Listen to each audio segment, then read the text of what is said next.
And perhaps Slavoj would like to speak about that. I cannot emphasize enough, like, first I treated you not as an idiot out of politeness, but then I'm more and more forced to admit that you really are not an idiot. Sorry for this, It happens. No, because seriously, I mean, what you said now is extremely important. With all the respect I have for, and I don't mean this in any way ironically, honest liberals who really believe people should be informed and so on. But there are limits in their very mode how they function, so we should ruthlessly, not in an unethical way, but nonetheless ruthlessly use, as you pointed out in this difference between CNN and Fox, every window of opportunity here. And let me add another example from a totally different domain, but from fiction, cinema, TV series, which I think reproduces the same duality. We have the usual Hollywood left, all this to raise our spirit, left liberal pseudo-Hollywood Marxism thrillers like Pelican's Brief, All the President's Men, which may appear very critical, like, oh my God, the president himself is corrupted, connected to certain corporation and so on. But nonetheless, this is ideology. Why?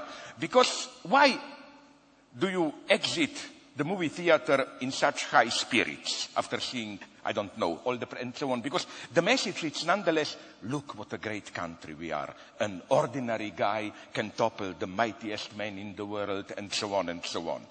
On the other hand, let me take an equivalent in TV program of Fox News, which would have been, please don't take me for being crazy, 24. Yeah, Jack Bauer and all that.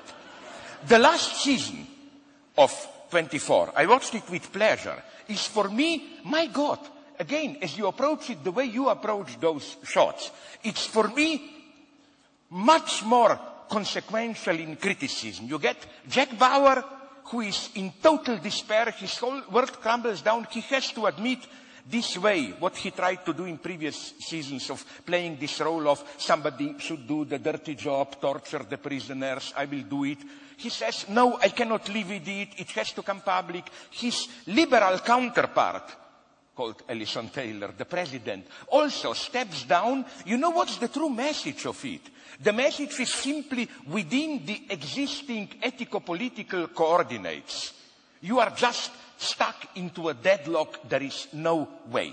It's a very pessimistic message, much more honest than all that uplifting Hollywood Marxism, what a great country we are, and so on and so on. So yes, at all levels, even not only in journalism as such, I agree with you, and I would even say that all leftist tradition knows this. For example, already Marx said, I'm no fetishist of Marx, but nonetheless, he said that we can often learn more from honest conservatives than from liberals. Because what honest conservatives do is that they don't try to sell you at the end some uplifting bullshit. They are ready to confront a deadlock. And that's what's important today. Sorry.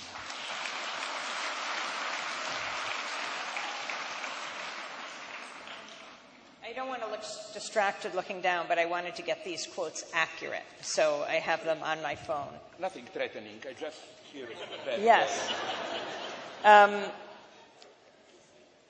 Newt Gingrich, the former Speaker of the House in the United States, said Julian Assange is engaged in warfare, information terrorism, which leads to people getting killed, is terrorism, and Julian Assange is engaged in terrorism. He should be treated as an enemy combatant, and WikiLeaks should be closed down permanently and decisively. Bill Keller of the New York Times said arrogant, thin-skinned, conspiratorial. Judith Miller, who often wrote or co-wrote articles that appeared on the front page of the New York Times alleging weapons of mass destruction without named sources, said Julian Assange isn't a good journalist, didn't care at all about attempting to verify the information he was putting out or determine whether or not it would hurt anyone. Joe Biden, the Vice President of the United States, said Julian Assange is a high-tech terrorist. Congressmember Peter King of New York called for Assange to be charged under the Espionage Act and asked whether WikiLeaks can be designated a terrorist organization. Not to just focus on the U.S., Tom Flanagan, a former aide to the Canadian Prime Minister, has called for Assange's assassination. And former Alaska Governor Sarah Palin called... That's an interesting person. I first heard about her. Called you, Julian, an anti-American operative with blood on your hands. Can you respond to these charges? Well, you know, after Bill Keller said that I was thin-skinned, it doesn't really leave much ground to reply, does it? Sarah Palin also once on Twitter complained about my grammar,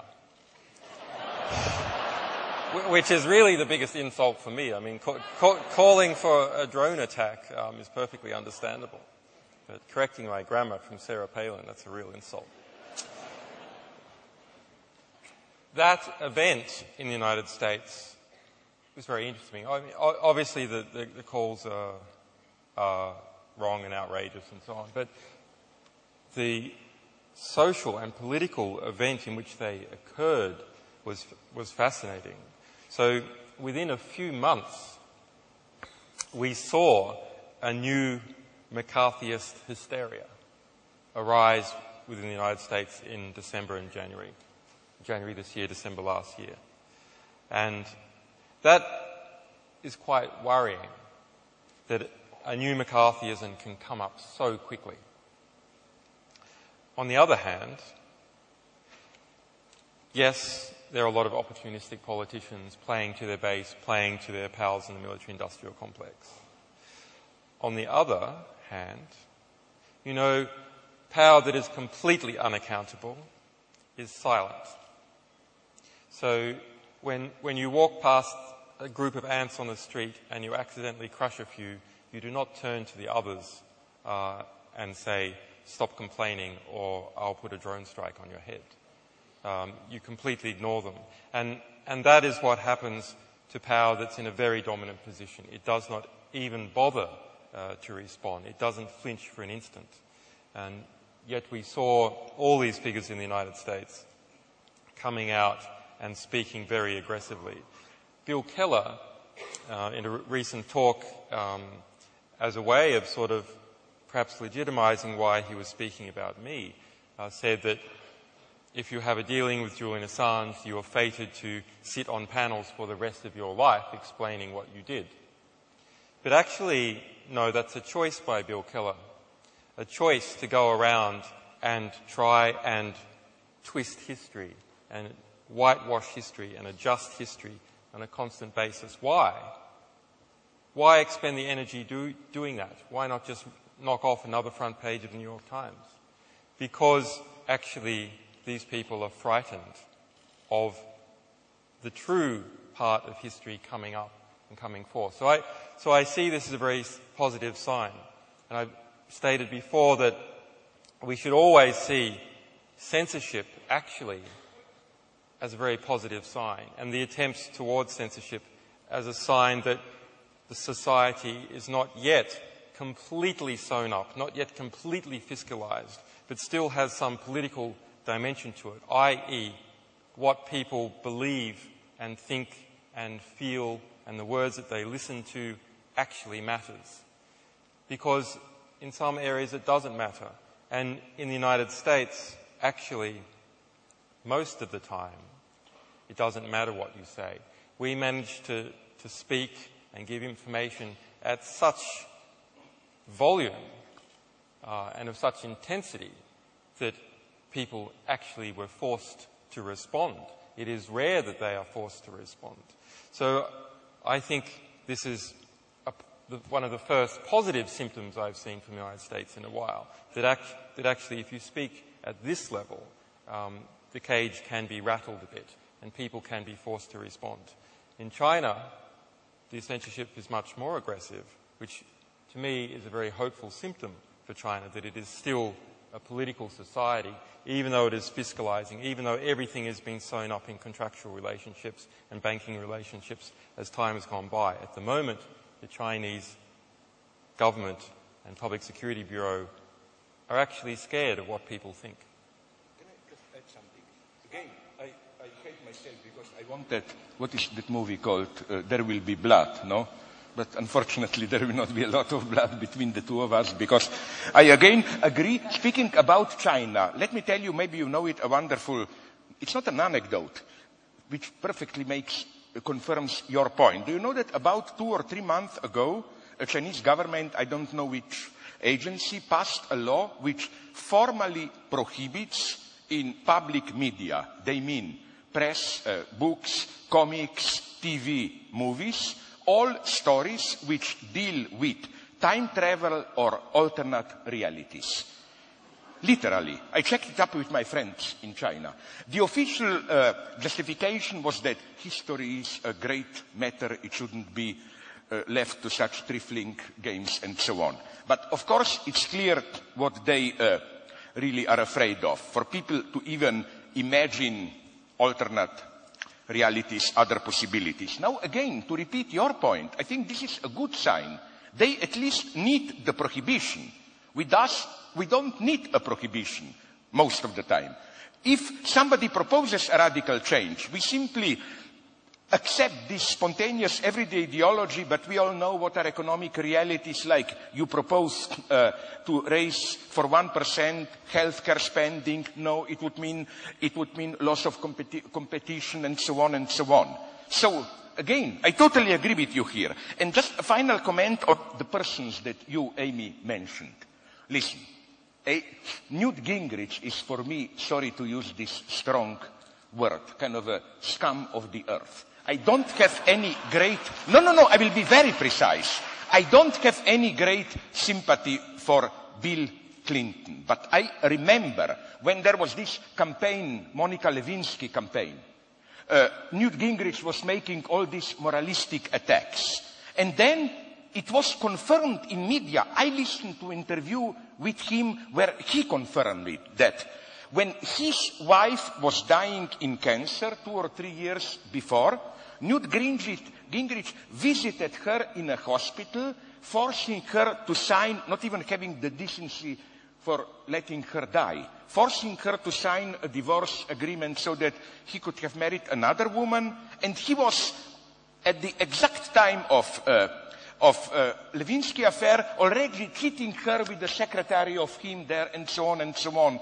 Listen, these are people who simply, my God, I become here a kind of a moral conservative. There should be some kind of ethical committee which simply claims people like this are a threat to our youth. They should be prohibited from appearing in public, whatever. Now I will make a more important point. As to this terrorism stuff, let me make it clear, but I'm not crazy, I mean this in a positive sense.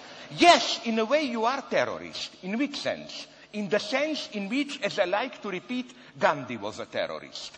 What you are doing, let's face the facts. It's not just something that can be swallowed. Oh, look, all the interesting news in the newspapers. Here, this is happening. There, Slavoj Žižek is dating Lady Gaga. And here, totally not true. And here, there's WikiLeaks. You effectively have, in a good sense... Do we have a denial there on that one? Sorry? Do we have a denial, an official denial on the Lady Gaga one? Absolute denial on everything. I mean, everything. I didn't even listen to not even one of her songs and so on. I mean, my God, I listened to Schubert and Schumann songs. I'm sorry, I'm a conservative. I don't know, her representative was not that defiant. They just said no comment. My friends were telling me the same. You stupid, you should have said no comments and then you will enjoy much more glory and so on.